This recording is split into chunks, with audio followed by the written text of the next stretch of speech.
Assalamualaikum warahmatullahi wabarakatuh. Perkenalkan, nama saya Oktavia Kharnisa, NIM 23060210012, program studi Tadris IPA kelas 3A.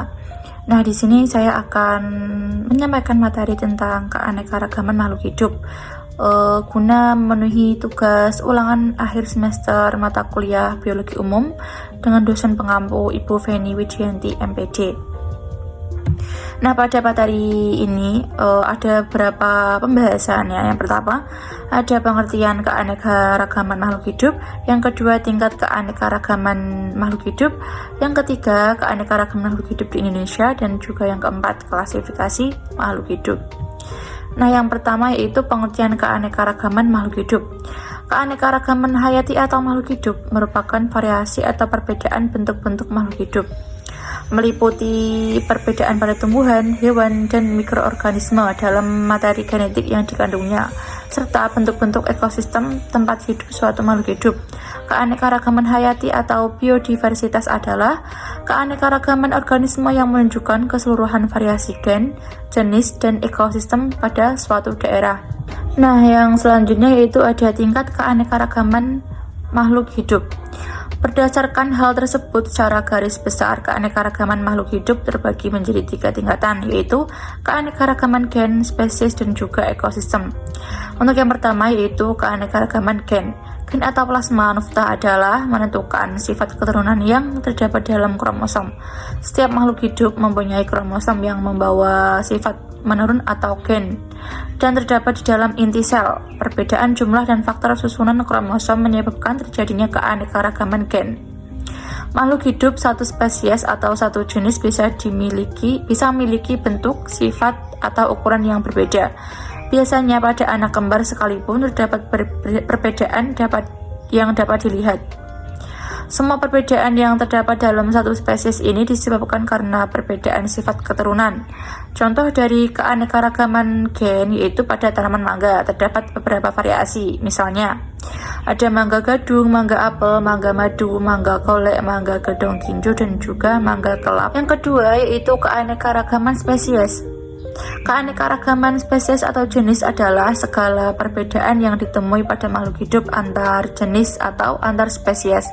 Keanekaragaman hayati tingkat jenis memperlihatkan adanya variasi bentuk, penampilan, jumlah, sifat lain antar satu jenis atau spesies dengan jenis lain.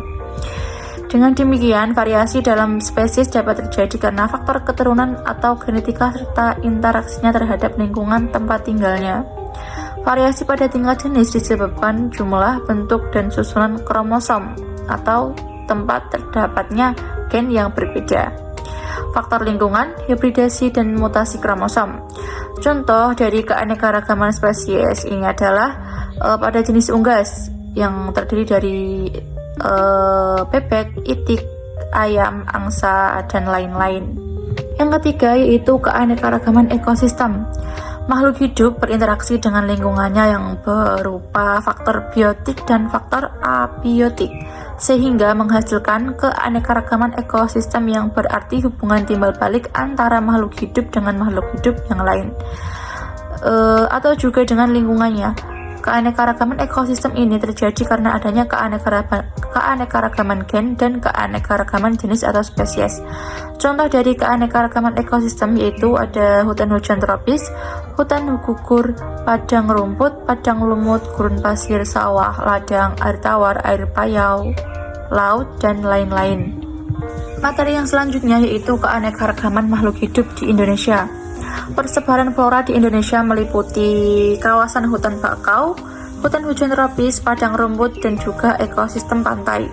Wallace dan Weber membagi penyebaran hewan Indonesia menjadi 3 bagian zona, yaitu orientalis atau Asia, peralihan, dan juga australis.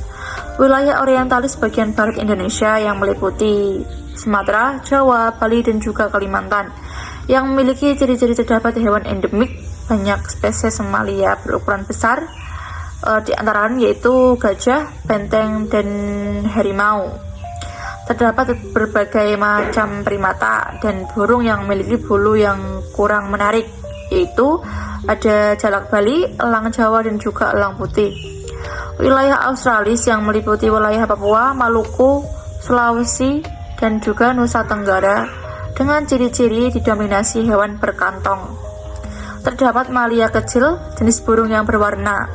Wilayah peralihan meliputi wilayah Sulawesi dengan ciri-ciri adanya jenis hewan yang mirip dengan hewan di wilayah orientalis dan Australis seperti anoa, komodo, dan juga maleo. Materi yang selanjutnya yaitu klasifikasi makhluk hidup. Klasifikasi adalah pengelompokan aneka jenis hewan atau tumbuhan ke dalam kelompok tertentu.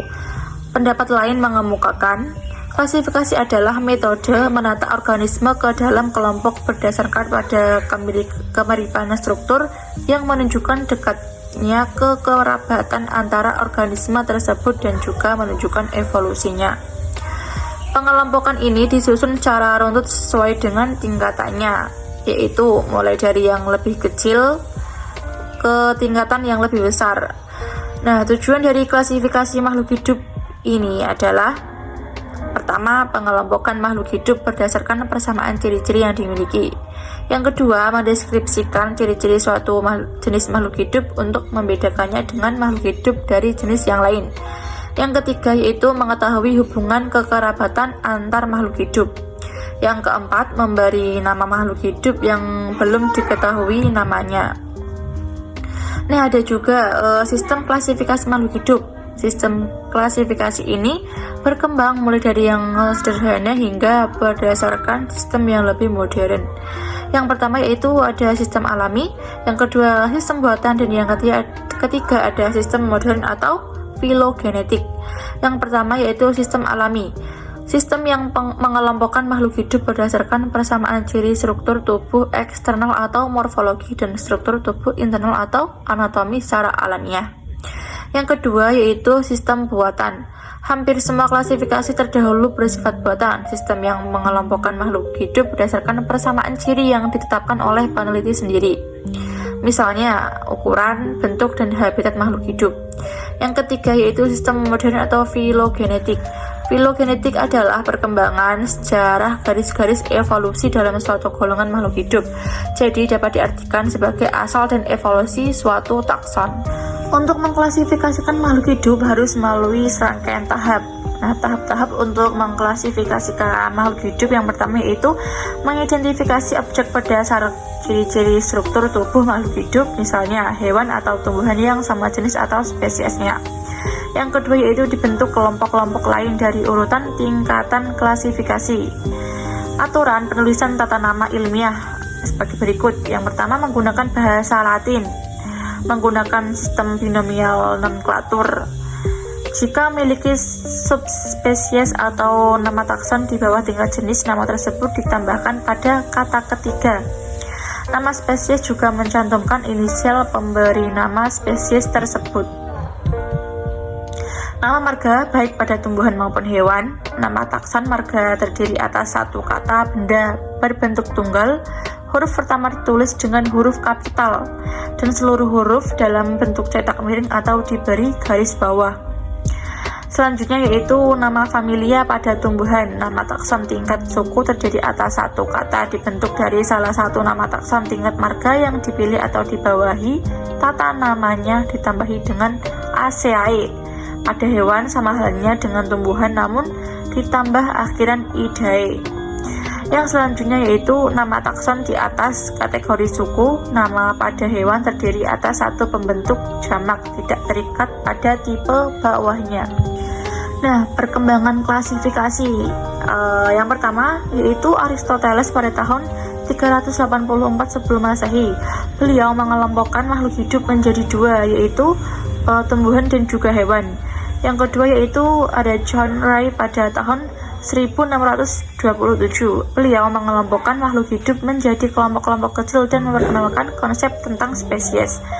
Yang ketiga ada Carolus Linnaeus pada tahun 1735. Beliau mengelompokkan makhluk hidup berdasarkan kesamaan struktur ke dalam takson-takson dan memperkenalkan sistem tata nama makhluk hidup. Yang keempat ada Ernest Haeckel dan Hooke pada tahun 1866. menyarankan adanya kerajaan ketiga, yaitu Protista, untuk menampung makhluk hidup yang tidak memiliki ciri klasifikasi yang jelas. Nah, yang kelima yaitu ada Herbert Copeland pada tahun 1938. Beliau membagi menjadi 4 kingdom, yaitu Monera, Protista, Plantae, dan juga Animalia. Yang keenam yaitu ada Robert Hooke Whittaker pada tahun 1969. Beliau menggolongkan makhluk hidup menjadi 5 golongan. Yang pertama Animalia, yang kedua Plantae, yang ketiga Fungi, dan yang keempat Protista, dan juga yang kelima Monera. Yang terakhir ada Carl Woese pada tahun 1977. Nah, beliau mengelompokkan makhluk hidup menjadi 6 kingdom. Sekian materi yang dapat saya sampaikan. Kurang lebihnya mohon maaf. Terima kasih. Wassalamualaikum warahmatullahi wabarakatuh.